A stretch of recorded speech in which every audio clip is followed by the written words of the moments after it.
Adulto com apertamento, discussão de caso clínico.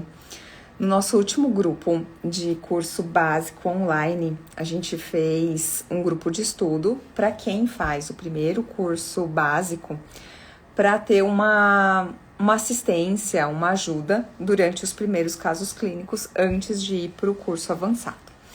E aí a doutora Karen colocou bem no dia do congresso e eu não tinha como ajudá-la e agora que eu tô respondendo. Então eu vou ler e compartilhar porque eu também acabei de atender uma mulher com 40 anos e caso de apertamento muito semelhante com o caso dela. Boa tarde. Professora Patrícia, por gentileza, pode me orientar nesse caso? Paciente jovem, 31 anos, professora de faculdade, me procurou apresentando dor muscular e apertamento em região de mandíbula, muito característico, tá? 90% dos adultos que eu atendo aqui no consultório apresentam esse tipo de queixa. Realizei exame clínico, selamento labial normal, respiração nasal. Então, a gente já elimina uma disfunção respiratória por conta de respiração bucal ou de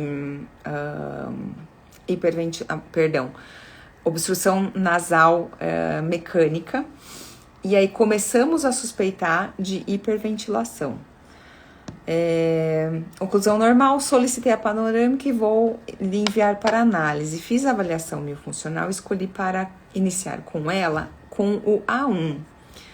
E aí ela me pergunta se seria o melhor aparelho. Então, acredito que essas dores sejam por trauma e apertamento por ansiedade e estresse. Queria ver com você sobre o aparelho, se esse seria o mais correto para iniciar. Sim, de acordo com a respiração dela, que não é uma respiração bucal, ela não deve ter uma obstrução nasal importante ou não deve ter nenhuma obstrução nasal mecânica, o S1, ou melhor, o A1 ou o S3, que é o mesmo aparelho, a diferença é que o A1 vai estar no catálogo MyoBrace e o S3 vai estar no catálogo Myosa, pode sim ser um aparelho muito bem indicado para esse caso, para iniciar. Segunda pergunta dela, qual a conduta terei que adotar com essa paciente? Então, lembra que é uma aluna do curso básico, tá? Fará o uso do aparelho por 6 meses, que é o protocolo. E se tiver melhora após, evolui com o aparelho. Eu tenho um vídeo que eu explico essa pergunta, tá? Mas eu já vou explicar para vocês aqui, para quem tá pegando esse caso clínico. Preciso iniciar as atividades miofuncionais também após o período de adaptação? Aguardo o retorno e obrigada. Então, depois de 6 meses, isso eu acabei de explicar para a última paciente. Qual que é a intenção do início do primeiro protocolo? Tirar o paciente da crise, da maior queixa dele, que é apertamento e dores musculares na mandíbula, na face. Provavelmente deve ter dor muscular que vai para os ombros e afeta a qualidade de vida. Então, o A1 é um ótimo aparelho para esse tipo de perfil de paciente com essas queixas. E geralmente dentro do protocolo a gente fica realmente só 6 meses com o primeiro aparelho, porque muitas vezes, na grande maioria das vezes, é o suficiente. E a gente pode evoluir, caso essa paciente ainda tenha alguma má oclusão, alinhamento e nivelamento, para dar continuidade, que foi o caso da minha paciente que acabou de sair daqui. Mas no caso dessa paciente que ela acabou de colocar para mim, se ela não tem nenhuma má oclusão, ela não precisa evoluir de aparelho. A gente evolui quando a gente quer corrigir ainda alguma má oclusão, melhorar o alinhamento e nivelamento desses dentes. Então, a gente pode fazer um plano de 6 meses apenas, quando não precisa de alinhamento. No final de 6 meses, se essa paciente já saiu do quadro maior de dor, de apertamento e dor muscular, dor articular, a gente pode dar uma alta assistida, onde ela fica com o aparelho dela em casa. Os dias que ela tiver algum fator emocional, estressante, como ela comentou, ela pode dormir, é até recomendado que ela durma para que ela não venha apertar os dentes à noite. E aí ela vem a cada 6 meses ou menos pra gente fazer um acompanhamento, que é o que eu chamo de alta assistida.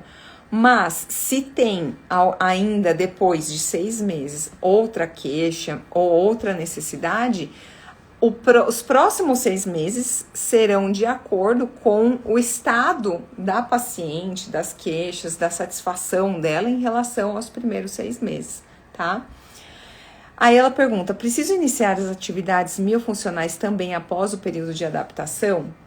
Então, com a ficha de avaliação miofuncional, ela vai identificar se essa paciente tem flacidez da língua, se tem deglutição atípica, se tem preferência mastigatória unilateral que vai precisar ser corrigida. Então, só com a ficha de avaliação miofuncional que ela vai poder saber quais são as disfunções que essa paciente vai precisar tratar e aplicar os exercícios para a correção dessas disfunções.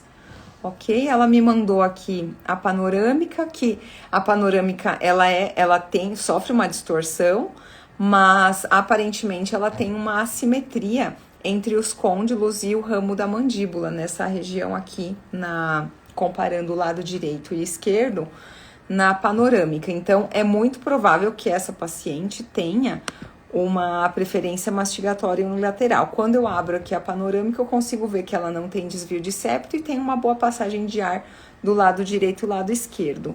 Mas tá mostrando aqui para mim que ela tem um desgaste mais importante na ATM do lado direito, deixando o côndilo com uma aplainado, e isso pode gerar muitas vezes uma anteriorização de disco. Então, vou falar para essa aluna verificar na abertura e fechamento se tem estalido ou crepitação na abertura e fechamento de boca. Com certeza, ela vai ter um desvio na abertura e fechamento de boca desse caso. Aliás, uma dica que a doutora Ana Lorena Gomes compartilhou com a gente no Summit, não, no Tour, Latin Tour, que foi segunda-feira retrasada, foi pegar uma câmera e colocar na frente de você mesmo, você como dentista, e depois a gente faz isso com o paciente. E colocar a câmera lenta, abrir e fechar a boca gravando em câmera lenta e depois assistir, porque a gente consegue ver muito bem os desvios de abertura. Oi, Érica, boa tarde, tudo jóia? Essa é uma dica bem legal que eu esqueci de compartilhar com vocês. Então, eu quis compartilhar com vocês esse caso clínico e fiquem de olho, porque 90% da população adulta, dos pacientes nossos que frequentam o nosso consultório, tem disfunções e a gente não tá tratando porque a gente só tá olhando para dente. A gente não, porque eu já não faço isso faz tempo.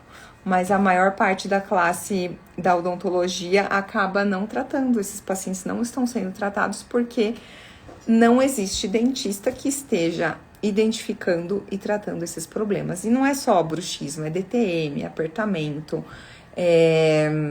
ronco, apneia, má oclusão, recidiva de apinhamento, de todos esses problemas que o nosso paciente apresenta, tá bom?